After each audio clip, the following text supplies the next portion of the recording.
வணக்கம். இப்போ egg with vegetable omelette செய்ய போறேன். எப்படி செய்யறதுன்னு பார்க்கலாம் வாங்க. ஃபர்ஸ்ட்டு கடாயில கொஞ்சம் எண்ணெய் விட்டுக்கிறேன். இப்போ வந்து பொடியா நறுக்குன கோஸு, பீன்ஸு, கேரட்டு, வெங்காயம், பச்சை மிளகாய் இதை வந்து இப்போ இதில் வதக்கிடலாம். இப்போ பீன்ஸ் வதக்கிடுவோம்.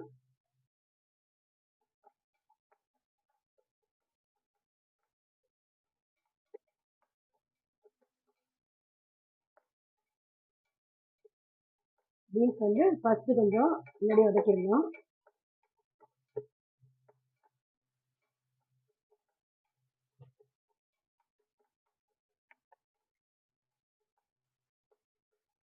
இப்போ கொஞ்சம் இது வதங்கிடுச்சு. அடுத்தது வந்து கோஸ் போட்டுடலாம்.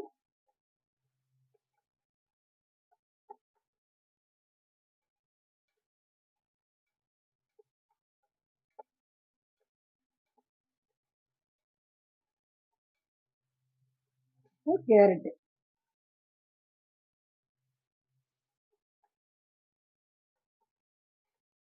இப்போ நல்லா பொடியா நறுக்கிக்கணும் எல்லாத்தையும்.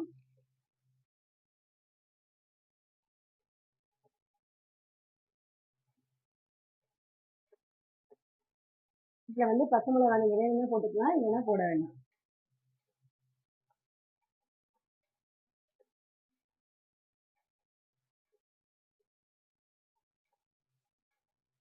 இப்போ இதோட இந்த பொடியை நறுக்கின வெங்காயம், நான் ஒரு பச்சை மிளகாய் போட்டிருக்கேன். உங்களுக்கு காரம் அதிகமாக வேணும்னா கொஞ்சம் போட்டுக்கங்க, கம்மியாக வேணும்னா மிளகாத்தூள் மட்டும் போதும்.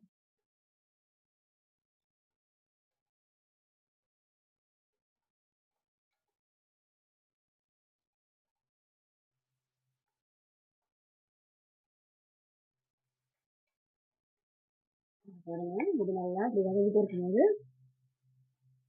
இதோட தேவையான அளவு உப்பு போட்டுக்கலாம்.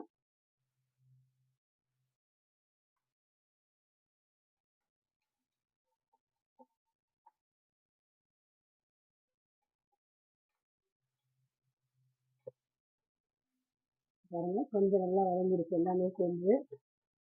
ரொம்ப வதங்க வேண்டியதில்லை, ஓரளவுக்கு அந்த எண்ணெயில் கொஞ்சம் வதங்கினா போதும்.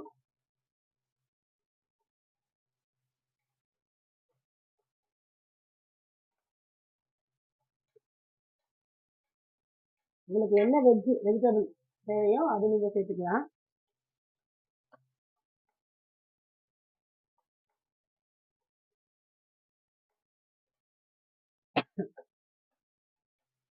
இதெல்லாம் வதங்கிடுச்சு.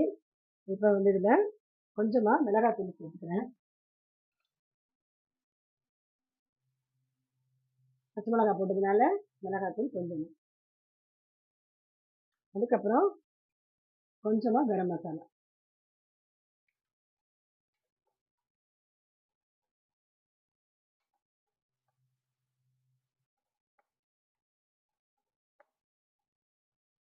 பாருங்க, இது நல்லா இந்த மிளகாத்தூள் பச்சை வாசனை போகிற அளவுக்கு கொஞ்சம் வதக்கிடணும்.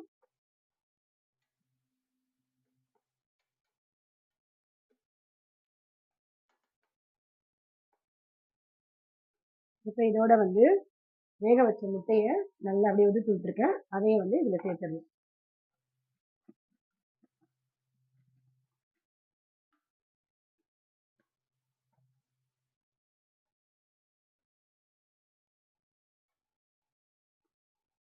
நல்லா இது மிக்ஸ் பண்ணிடணும்.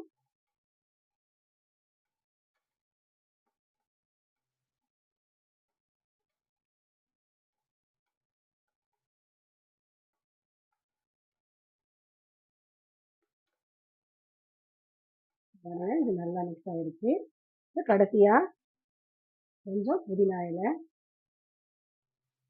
ரொம்ப இல்லை, ஒரு 2 புதினா இலை, கொத்தமல்லி போட்டு இதை ஆஃப் பண்ணிடலாம்.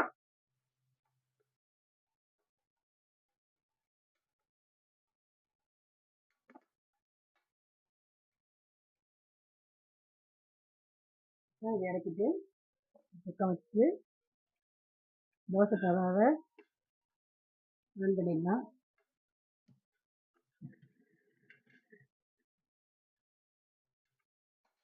இப்போ பாருங்கள், இதில் வந்து ஒரு முட்டையை வந்து உடச்சி ஊற்றி உப்பு மிளகுத்தூள் போட்டு இதில் அடித்து வச்சுருக்கேன். வந்து கொஞ்சம் இதில் எண்ணெய் விட்டுக்கலாம்.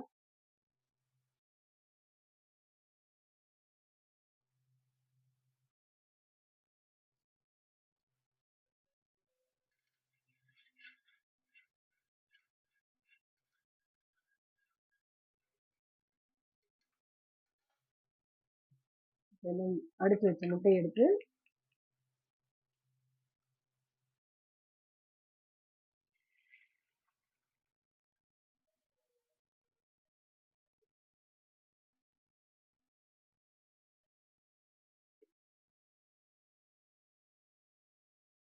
சிம்மில் வச்சுக்கணும். இப்போ வந்து இதில் நம்ம வதக்கணும் இல்லைங்களா, அதை எடுத்து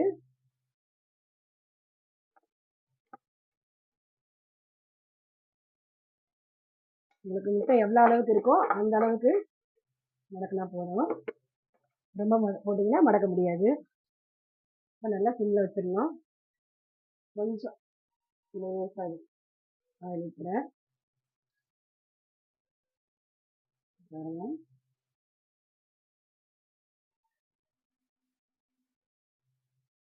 இது நல்லா அப்படியே அமைக்கிடணும்.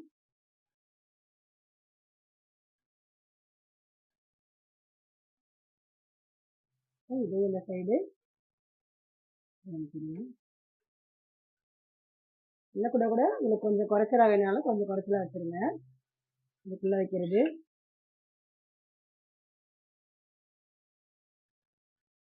மடக்க கொஞ்சம் நல்லா உங்களுக்கு ஈஸியாக இருக்கும். இப்போ பாருங்கள், இதை வந்து ஒரு 2 நிமிஷம் இப்படியே வச்சுக்கலாம். ஹை ஃப்ளேமில் வைக்கக்கூடாது, சிம்லேயே தான் இருக்கணும்.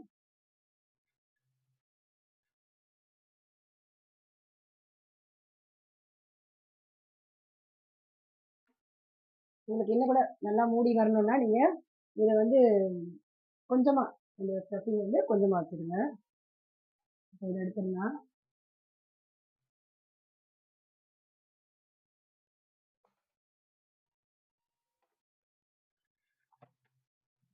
மெதுவாக இப்படியே திருப்பி போட்டுட்டு இன்னும் ஒரு 2 நிமிஷம் இப்படி வச்சுருவோம்.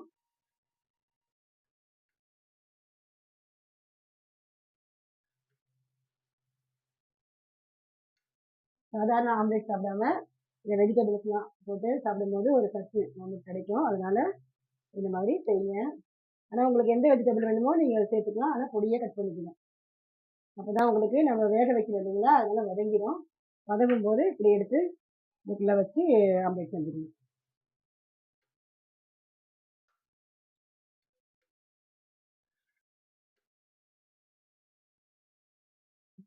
இப்போ இது ரெடி ஆயிடுச்சு.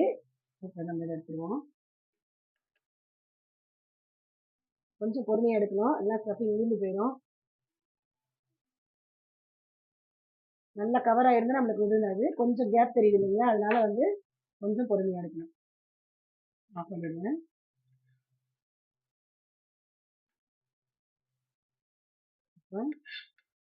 இப்போ ரெடி ஆயிடுச்சு. Veg with vegetable omelette ready ஆயிடுச்சு. பாய்.